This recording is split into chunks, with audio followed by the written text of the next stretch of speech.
alterados los pacientes con nefrocitosis o eliptocitosis, ¿sí? Mm, Hay en Argentina, cuesta conseguir el citrómetro porque el reactivo es muy caro, ¿sí? No todos la tienen porque no es tan prevalente, por lo tanto siempre se concentra en uno o dos centros, ¿sí? Acá en Misiones no hay. En Posada tenemos un citrómetro excelente, la citometrista, excelente, todo, pero no tenemos reactivo. Y el equipo que tienen en Posada se puede hacer la citometría para esta proteína, pero no podemos conseguir el reactivo en la parte privada, ¿sí? ¿Qué es lo que la mayoría hacemos? Lo que hacemos es la curva de la fragilidad osmótica de la membrana.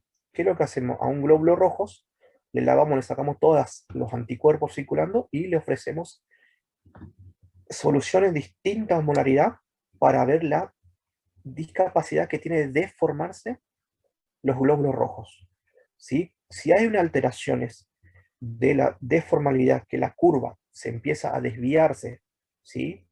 Que no puede formar y volver a normalidad, ¿sí? Ya hablamos de una membranopatía. Y la mayoría hacemos un froti y vemos si ese ferocito, bueno, le ponemos nombre de ferocitosis hereditaria, ¿sí? Si vemos más eliptocito, bueno, eliptocitosis hereditaria. La mayoría más prevalente en esta región es la esferocitosis.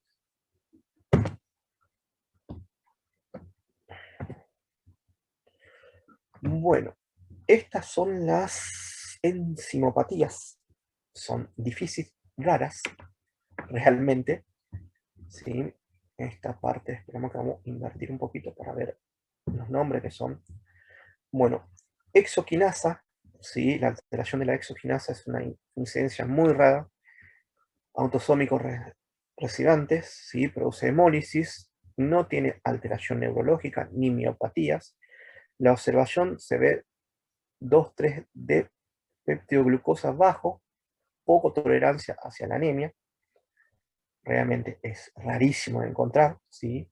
Principalmente lo que más se puede llegar a ver es el glucosa fosfato isomerasa, ¿sí? Es raro también si en crisis durante la infección produce mayor crisis cuando hay una infección asociada, ¿sí? Alteraciones neurológicas raros, en rara ocasión pueden producir algunas miopatías. Acuerde que toda esta enzima también está dentro del músculo, ¿sí?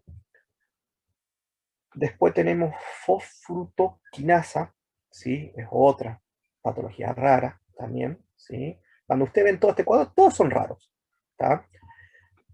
Pero tenemos que ir nombrando porque existe, aparece. Y como decía un profesor mío, el que no leyó nunca, no lo piensa, ¿sí? Por lo tanto, tendríamos que aprender y nombrar y leer por lo menos alguna de esta patología que existe, ¿sabes? Bueno, es variable, ¿sí? Las enzimopatías, alteración a nivel de neurológica, lo que produce glucogénosis tipo 7, habitualmente tiene algunas miopatías. La homólisis suele ser compensada, puede tener una eritocitosis, gotas, ¿sí? En comienzo temprano. Déficit de aldasa, ¿sí? También sigue siendo raro, ¿sí? Produce hemólisis, pero no tiene alteración neurológica ni miopatías. Trifosfato isomerasas son raras, ¿sí? Produce hemólisis, habitualmente sí la presenta,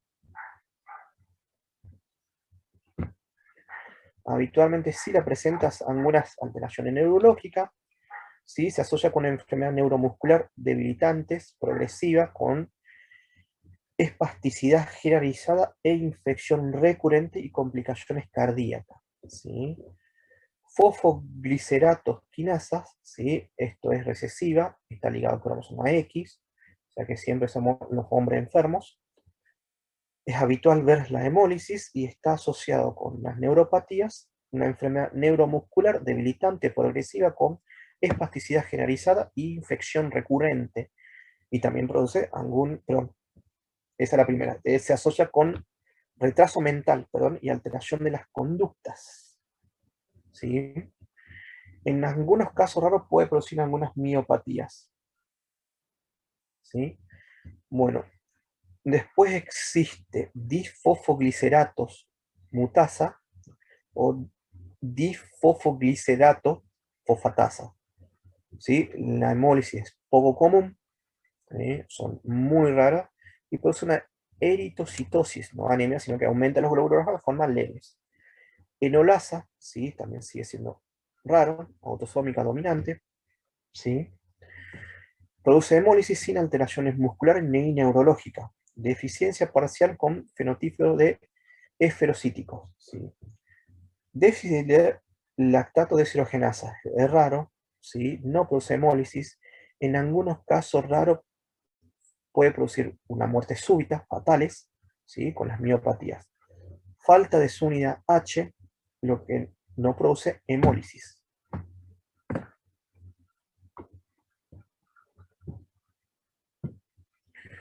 Bueno, los tipos de anticuerpos, anemia autoinmune, sería. Ahora vamos de las partes autoinmunes, que son más lindos, y vos ves respuesta terapéutica, ¿sí? Con Doc- anticuerpos calientes. Sí, te escucho, perdón. no, eso quería saber si, porque ahí yo me pierdo siempre en anticuerpos cuando es frío y caliente, o sea, que tengo que tener en cuenta para saber diferenciar entre Perfecto, ahí te voy a una y explicar otra. esa parte, sí, porque es Ajá, complejo y hasta a nosotros nos cuesta a veces de interpretar, ¿sí? sí. Bueno, por anticuerpos calientes, ¿sí? La etiología es aproximadamente entre 70 y 80% en los adultos, es mayor en adultos que en niños, ¿sí? La hemólisis es extravascular. La tasa que sea una enfermedad inmune secundaria es alrededor del 50%. ¿Sí? El anticuerpo que predomina en esta patología es de MADE inmunoglobulina G y se activa a una temperatura de 37 grados. Por eso se habla de anticuerpos calientes, ¿sí? Que se activa con la temperatura corporal. ¿Tá? Patrón de la prueba de las CUS directas son IgG positivos y complemento C3 débil, ¿sí? Cuando la eluyen, buscan la IgG. Siempre es la especificidad del anticuerpo al sistema RH. El signo por aglutinina fríos o anticuerpos fríos, ¿sí? Que son estos dos grupos, ¿sí? La diferencia es esta temperatura y los anticuerpos que actúas. El síndrome de aglutinina frío es del 20 a 30%, ¿sí? de, eh, de las anemias autoinmunes en adulto. La mayoría suele ocurrir en pacientes de más de 50 años, ¿sí? Una hemólisis extravascular. Suele estar asociado para patologías clonales y linfoproliferativa B, como linfoma, leucemia linfática crónica B. El linfoma puede ser Hodgkin o Hodgkin, todo lo que hay de linfoma, ¿sí? Macroglobulinemia de Waldenström también es una linfoproliferativa B o linfoma linfoplasmocítico. El anticuerpo que en este actúa es la inmunoglobulina M, ¿sí? Esta es la diferencia en caliente y frío. La temperatura es a temperatura Claro. baja 4 grados, ¿sí? Y patrón del prueba de Kuhn es a complemento, principalmente, no tiene anticuerpos. O sea, Ah, IgG es negativo y siempre me habla a C3 positivo, ¿sí? Y suele poner, cuando te informa el Kuhn, informa esta temperatura a ellos, que dice que tiene a 37 precipita o a bajas temperaturas, ¿sí? No tiene fluido, ¿sí? Estos pacientes son más complejos para tratar porque nunca le encontraron las causas, ¿sí? Después, los anticuerpos fríos transitorios, ¿sí? Puede ocurrir en cualquier edad, niños, adultos, jóvenes, hemólisis intravascular, suele asociarse, ¿sí? A una infección, ¿sí? Por Mycoplasma pneumoniae o Epstein-Barr virus. La inmunoglobulina M es pluriclonal, la aglutinina es 1 de 64, a diferencia del signo de aglutinina fría, es 1 en 500.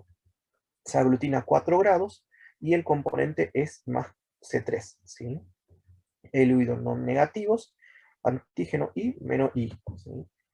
Hemoglobina paroxística nocturna, hemoglobinuria paroxística por anticuerpo frío, ¿sí?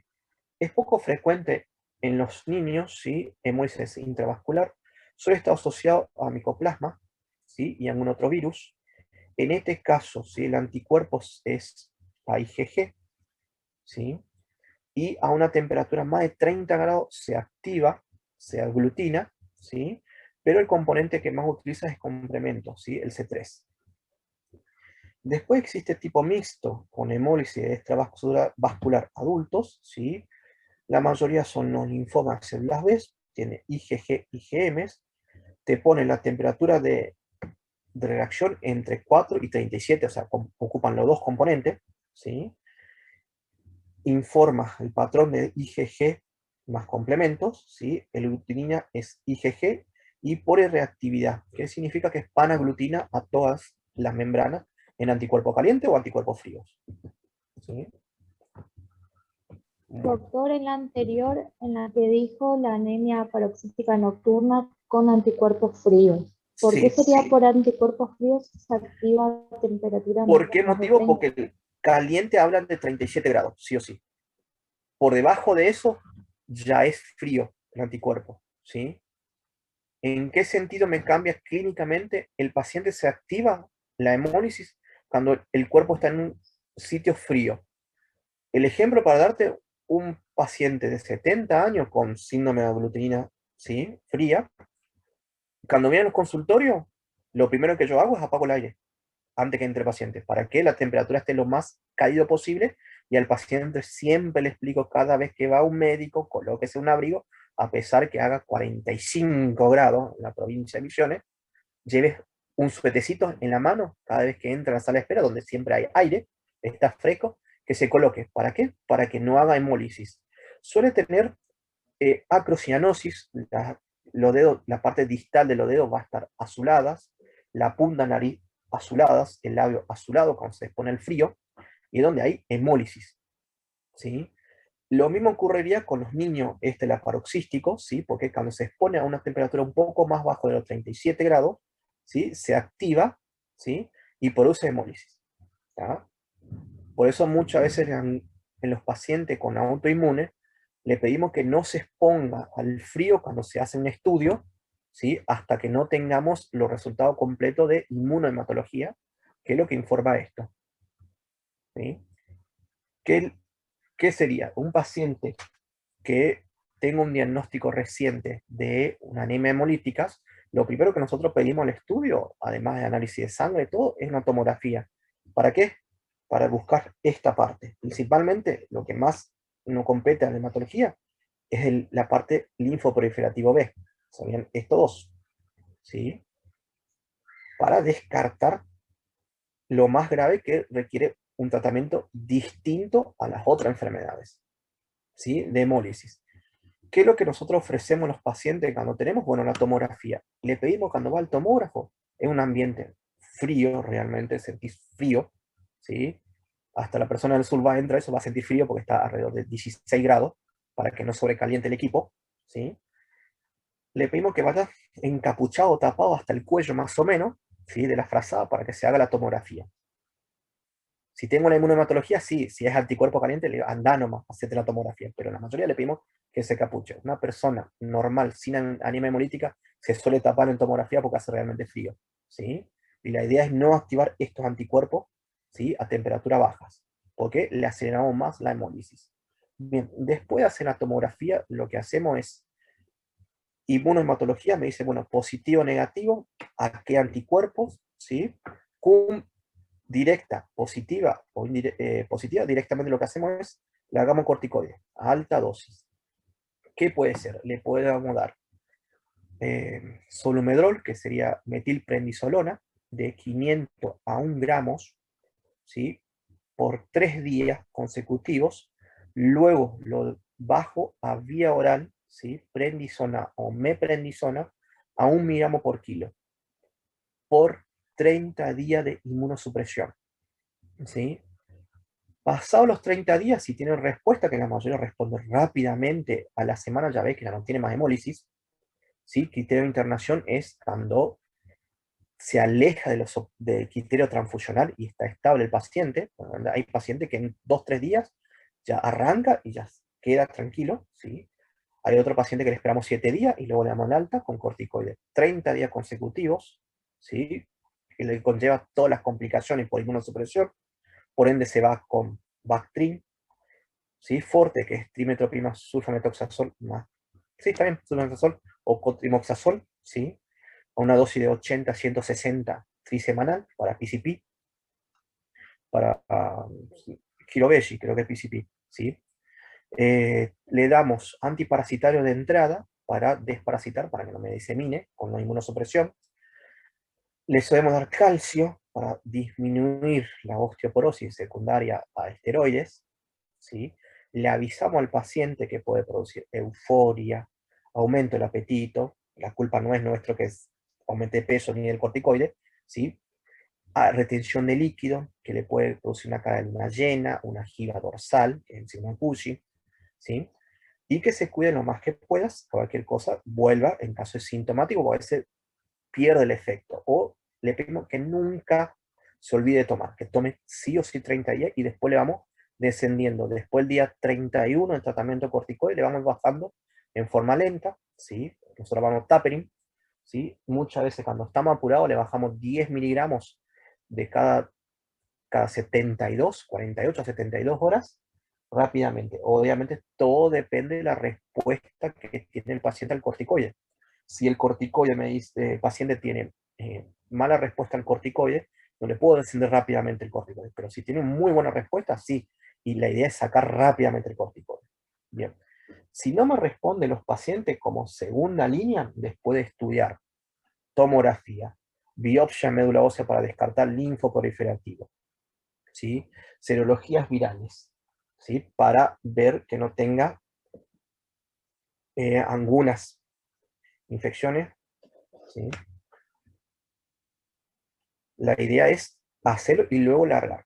O una nueva dosis corticoide, ¿sí? O pasarle a otro inmunosupresor. Principalmente lo que más se utiliza en estos pacientes es rituximab, ¿sí? Tiene muy buen efecto para los anticuerpos calientes y los anticuerpos fríos, ¿sí? Con muy buena respuesta, ¿sí? Con una dosis de 375 miligramos metro cuadrado por semana, por 4 semanas consecutivos, ¿sí? Y luego se suspende. Los pacientes con anticuerpos fríos, la mayoría no responde a corticoides, responden mejor a rituximab. Se puede utilizar otros inmunosupresores como ciclosporina A, ciclofosfamida, ¿sí? Metotrexate. La respuesta es mucho menor, ¿sí? Y obviamente siempre es tratar la causa. ¿En qué caso? Si tiene un linfoma, trato el linfoma. Si tiene una LLC, leucemia linfática crónica, le trato. Tiene una infección, le trato la infección. Tiene un cáncer, le trato el cáncer, porque la mayoría suele estar asociado a un anticuerpo frío y no responde si no le trato la enfermedad de base. ¿Sí? Bien. Doctor, Después, sí, te escucho, te freno un cacho. entonces en el caso de un paciente que tenga una hemólisis que está promovida por por anticuerpos fríos, todavía no irá a responder tampoco al Corticoide. Solumedrol. Al Sí. inicio del tratamiento ya no responde. Responde. La posibilidad de respuesta alrededor del 50% de remisión completa, sea que responda perfectamente, es mucho más bajo comparado al anticuerpo caliente, que casi 90 a 95% me pueden responder a corticoides. Un pequeño caso nada más que no me responde, ¿sí? Y en caso de no responder, ya no responde desde la primera dosis, que sería la dosis de ataque. Claro, es difícil de determinar porque muchas veces nosotros esperamos de 5 o 7 días que responda el paciente, ¿sí? Le hacemos 3 días consecutivos. Si disminuye algo de hemólisis, ¿qué significa? Que la bilirrubina total bajó un poco, la EDLH mejoró, reticulocito está igual, y la aptoglobina, que era indosable, le empiezo a dosar, que sería más de 8, 10, 15, que bueno, tiene una respuesta. En ese caso, directamente yo le pongo corticoide a alta dosis, le aviso al paciente que existe posibilidad que no responda a corticoide, eso es prueba y error, ¿sí? Para nosotros, y un control mucho más cercano, no le dejo en 30 días, le veo allá, no, le veo cada 7 días, ¿sí? Y si está internado, le controlo todos los días, para ir viendo la respuesta, ¿sí? para ir viendo y decir, bueno, no me respondió y le ofrezco otra línea o no. Pero siempre busco las otras enfermedades, porque la que me falla la respuesta puede tener una enfermedad de bases, autoinmunes, lupus, artritis reumatoidea, Sjögren, son las enfermedades más comunes que tengo asociadas a enfermedades autoinmunes. Dicho hecho, el lupus creo que está uno de los criterios, la hemólisis, ¿sí? Doctor, y Eh, eso, perdón, eso sería en el caso de que él haga una crisis y como tratamiento de mantenimiento no hay tratamiento de mantenimiento, sino es la enfermedad de base lo que se trata. Exactamente, mantenimiento en anemia hemolítica no existe, ¿sí? Porque respondió, no respondió. ¿Continúan con hemólisis o no continúan con hemólisis? Existe paciente que no tenga hemólisis, tenga un parámetro de hemólisis, lo único que tendría es PCD, cum directa positivo, nada más. Pero bilirrubina total, normal, LDH normal, reticulocito normal, aptoglobina normal, no tiene parámetro de hemólisis, pero sí tiene un anticuerpo que sigue circulando. Eso existe, ¿sí? A esos pacientes no le tratamos, ¿sí? Hasta que haga una crisis hemolítica, ¿sí? Si me hace una crisis hemolítica, le largo corticoides. Si no me funciona, ahí voy al siguiente esquema. Y siempre busco cada recaída o cada crisis que tenga un paciente, patología secundaria. Incluye el linfoproliferativo, lo que más yo busco, enfermedad autoinmune, porque siempre la enfermedad autoinmune, como anemia hemolítica autoinmune o trombocitopenia inmune, en algún momento en su vida se suelen asociar a otra enfermedad autoinmune, como lupus, artritis reumatoidea, Sjögren, ¿sí? Es rarísimo, cada 5 años más o menos va aumentando la posibilidad, ¿sí? Bien, hasta ahí estamos con hemólisis. Sí, sí, gracias. No, por favor. Después Doctor, existen, ¿sí? la Sí, te escucho. la administración de folato no se haría. Ácido fólico directamente le coloco como plan siempre, porque como dije al principio, pierde depósito, tengo aumento, ¿sí? Por lo tanto, ácido fólico y vitamina B12. La mayoría solo dejamos fólico, pero yo prefiero un poquito de B12, lo que no se absorbe se pierde por la orina, por lo tanto, tanta toxicidad no va a traer la B12, ¿sí? En crisis hemolítica, por ende, siempre una anemia hemolítica, pongo ácido fólico, 5 miligramos o 10 miligramos. ¿Para qué? Para que no me falte depósito. ¿Sí? Cuando hablamos de vitamina B12 o fólico, la vida media de cada uno son distintas. El ácido fólico es mucho más corta, el depósito es mucho menor en nuestro cuerpo comparado a la vitamina B12, que puede durar hasta 3 años dentro de nuestro cuerpo, que de que nosotros nos transformamos de un carnívoro a un vegetariano estricto, pues ya tardar 3 años que desaparezca la B12. ¿Sí? En algunas personas desaparece inmediatamente, pero en la mayoría duran 3 años. ¿Tá? ¿Sigo? Sí, gracias. Y tenía una duda. En el fenómeno de Raynaud, De ¿cómo, Raynaud, sí. sí, cómo diferenciaría en las anemias que generan acrocianosis?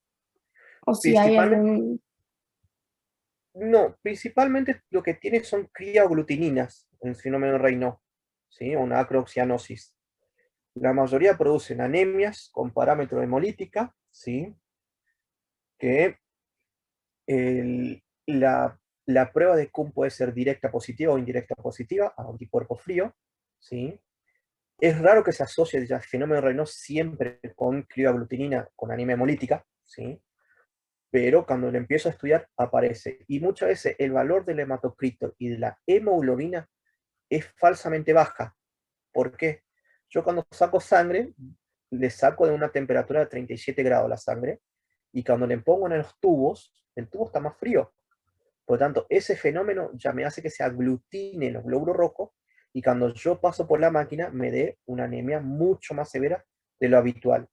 ¿Qué es lo que nos hacen los bioquímicos? Que nosotros le avisamos que tiene una crioglutinina. Cuando saca sangre directamente del tubo, pone en la mano, lo calienta bien, ¿sí? O un baño de termostato a 37 grados, lo deja un ratito para que mejore, y ahí le pasan nuevamente al contador automático. Y ahí me dice, no, mira, Manuel, le hice de esta manera porque tiene crioglutinina, se ve en el tubo, por lo tanto, este tiene hematocrito real. ¿Sí? Muchas veces te informa escrito presencia de crioglutinina y el tubo fue calentado en el informe. ¿Te respondí más o menos o no? Sí, doctor, gracias. Bueno, el que sigue. Doctor, Sí, disculpe. Entonces, una consulta. Para diferenciar, ¿o es lo mismo crioglutinina y crioglobulinas? ¿Es lo mismo? es lo mismo casi, ¿eh? Ok. Bueno, después existen un par de anemias, ya terminamos las últimas diapositivas. ¿Sí? Anemia en pacientes con hipotiroidismo se suele encontrar, ¿sí?, en algunos pacientes que produce anemia. ¿Sí? Un paciente con hipotiroidismo puede producir anemia. Se debe a una ferremia baja, ¿sí?, por debajo del valor normal, que puede depender muchas veces de trastorno de absorción a nivel del intestino de los hierros, debido a una alteración propia del mecanismo de absorción o secundaria adquirida con otra frecuencia, asociada también tipo de esta enfermedad. ¿Qué es lo que suele hacer? Se deposita proteínas anormal a nivel de la membrana de enterocitos, lo que hace es disminuir la absorción. ¿Sí? Los pacientes hipotiroidismos severos, ustedes lo ven que están medio abotagados, como si fuese que tienen exceso de líquido, ¿sí? Eso es lo que produce a nivel entérico disminución de la absorción. Suele ocurrir lo mismo en los pacientes con falla de bomba severa, una insuficiencia cardíaca terminal que no la pueden manejar, que va para trasplante, suele tener este tipo también de mala absorción. Bueno, las anemias sideroblásticas es un grupo heterogéneo, trastorno que puede ser heredado o adquirido, se caracteriza por sobrecarga patológica, depósito de hierros en mitocondrias perinucleares y loritoblasto, que forma un anillo parcial o completo alrededor del núcleo. ¿Sí? ¿Qué significa? Que tengo una tinción especial para ver depósito de hierro en la fábrica de la sangre y se tiñe sobre las células madre de glóbulos rojos como un anillo, ¿sí? Queda como un anillo sobre el núcleo, algunos dan puntitos, que lo que hace hablar de sideroblástico, sería exceso de acúmulo de hierro. ¿Sí? Ocurre principalmente en los pacientes con déficit de cobre, suele tener una alteración, ¿sí?, de la utilización de la ferretina, y eso se deposita de forma excesiva.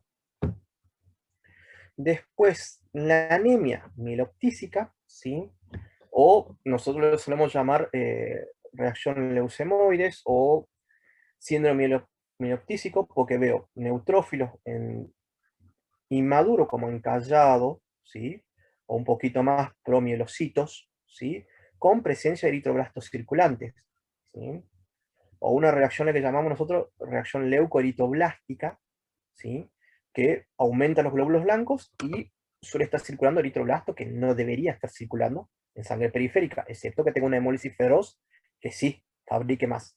Bueno, suele ser normocítica, normocrómica, ¿sí? Aparece cuando el espacio medular está ocupado por otras cosas, ¿sí? Principalmente por cáncer, ¿sí?, una infiltración medular o fibrosis medular, también me puede producir estas enfermedades, ¿sí? Los linfomas raros que me produzca mieloptisis, ¿sí?, principalmente lo que más me produce son el cáncer sólido, ¿sí? Después tenemos granulomas, ¿sí?, tesaurismos, lipídicas, mielofibrosis primaria, que para nosotros esto es muy común de ver, ¿sí?, reacción leucoritoblástica en mielofibrosis. Bueno, terminamos, creo que casi justo, ¿no? Con el horario sí, faltan 9 minutos. ¿Preguntas, dudas?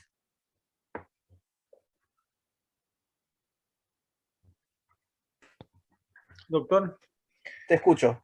sobre la última diapositiva, en el hipotiroidismo, se puede pasar también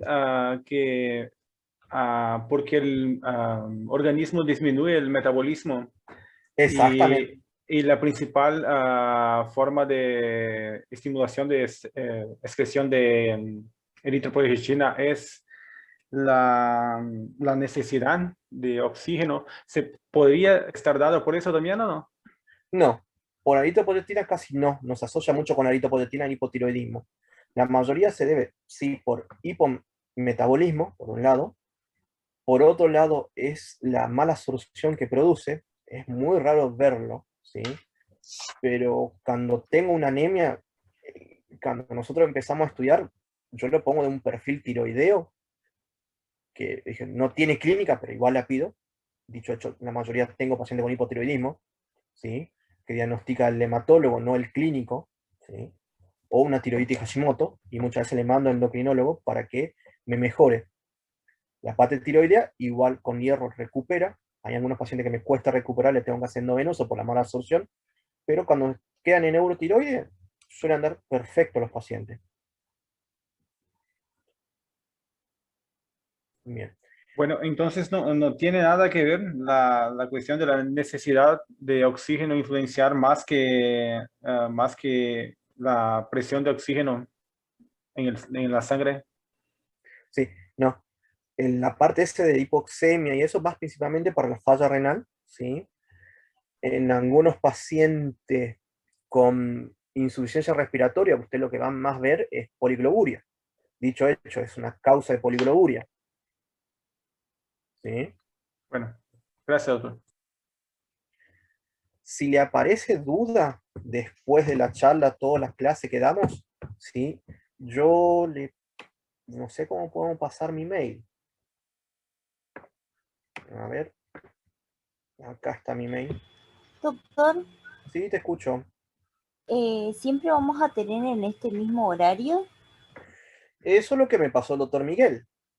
A ver, tengo una clase de hoy a las 18 horas y el viernes me tocaría otro grupo, si no me equivoco, a las 4 de la tarde, que casi me deja loco cuando me llegó ese mail. Me puse a las 4 de la tarde a conectarme en Zoom, imagínense. Que recién había llegado de consultorio de afuera. ¿Sí? Lo tocaría, lo que me dijo doctor Miguel, es los martes a estas horas y el viernes a partir de las 4 de la tarde. Medicina Doctor, interna 2. Sí, ¿qué tema se daría el viernes? es lo mismo, si no me equivoco. El mismo Pero tema. acá estamos todos conectados. Ah, ¿en serio? Uy, qué maldito que es doctor Miguel. O sea que tengo que acelerar todas las clases. Le voy a preguntar igual, si están todos en este horario, listo, va a ser la siguiente clase, es poligloburia. Si no me equivoco, el tema 3. A ver, vamos a confirmar con el mail. Entonces, todo lo que es macrocítica, megaloblástica, que consta en el cronograma ya está acordado, porque la doctora Sosa nos dio solo hasta ferropénica. A ver, déjame ver el cronograma, ya te digo. Ya veo que yo me olvidé, ¿lo viste? Igual la tengo preparado eso, no se preocupen. Y le puedo dar en la siguiente clase que es más cortita. A ver, Sosa lo tengo que poner en el mail.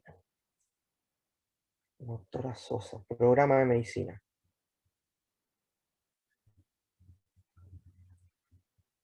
A ver, tengo sideroblástica, mieloptísica, anemia falla renal, endocrinológica, causa rara de anemia hemolíticas, una de ellas clasificación, causa, metodología de los estudios, ¿sí? Complicaciones de tratamiento del síndrome hemolítico, cuadro clínico, prueba de Coombs, hemólisis intra y extracospucular. Eso es lo que me pidió para la clase 2. Claro. La ¿Y lo de clase arriba 3, se supone que ya se dio? el clase 1 supuestamente dio la doctora, que sería anemia megaloblástica, ferropénica. Si no la dieron, la preparo. Y hacemos en uno de los huecos que nos sobre tiempo, que seguramente me va a sobrar tiempo, principalmente en la clase 4, o en la clase 3, que es poligloburia, es más cortito. Sí, doctor, porque no terminamos de dar la primera clase, la doctora nos dio solo 1 hora y tenía que hacer otras cosas y cortó con la clase. Por eso va a faltar algunos temas. Si nos puede dar usted, le agradeceríamos. Sí, le doy. ¿Me quiere mandar por mail a mi mail qué clase le falta? Que lo que le faltó, creería yo que vos me dijiste entonces megaloblásticas. Eso entonces te lo preparo y lo doy. No tengo problema. Porque ya dimos a placer. Nos tocaría clase 3, que es poligloburia, polisistemia vera, eritropoyetina, factores estimulantes, colonias. neutropenia, leucopenia, linfopenia, leucocitosis, eosinofilia y paciente neutropenia febril. ¿Sí? Si Esa es la usted, clase 3. si usted, Ahí. doctor, puede el viernes terminar la clase que la doctora no empezó, ya que estábamos todos los grupos acá, yo Sí. creo que sería mejor. Y luego la semana que viene empezar con poliglobulina, si no es ningún drama. No, son re cortitas.